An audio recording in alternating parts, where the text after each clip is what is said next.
What's going on, guys? I've got a quick and easy video for you this time. So, I've been making a lot of shells lately, usually ranging from 2 to 4 inch in diameter.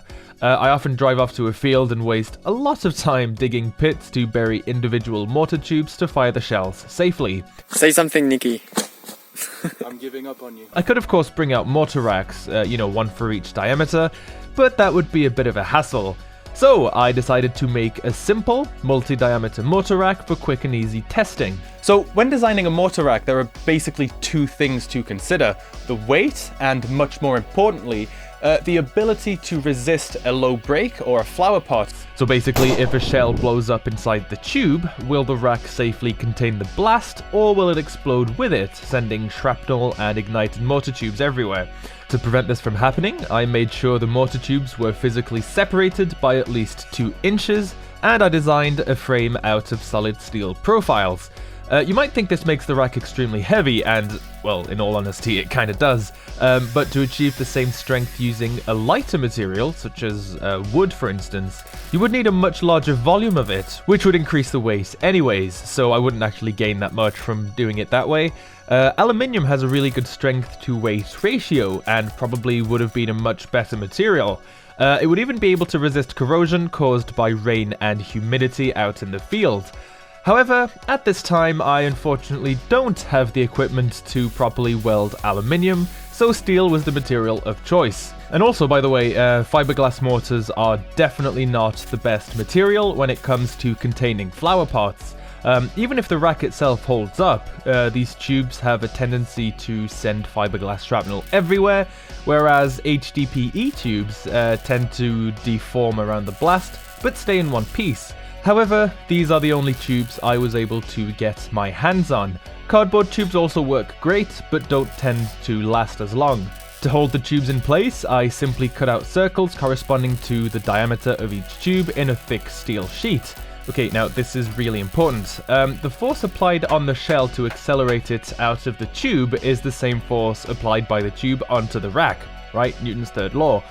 Even though this only lasts a few milliseconds, this force can be huge, easily reaching a few tons. And this basically means that not only will the base of the rack have to resist against this huge downward force, but the tube itself will have a tendency to bounce off the base, which could result in the tube flying out of the rack, which is obviously not recommended. So to prevent this from happening, I decided to physically bolt the tubes down onto the base.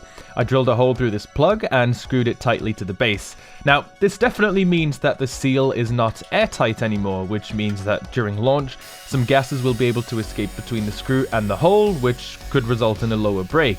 Now, as long as the screw is more or less the same diameter as the hole and, tightened thoroughly, I would say the loss of gases in this case is completely negligible.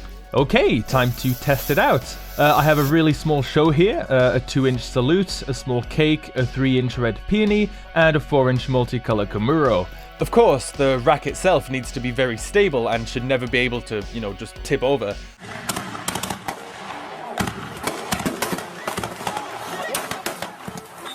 And I achieved this by simply hammering down 4 steel rods multiple feet into the ground. Okay, here we go.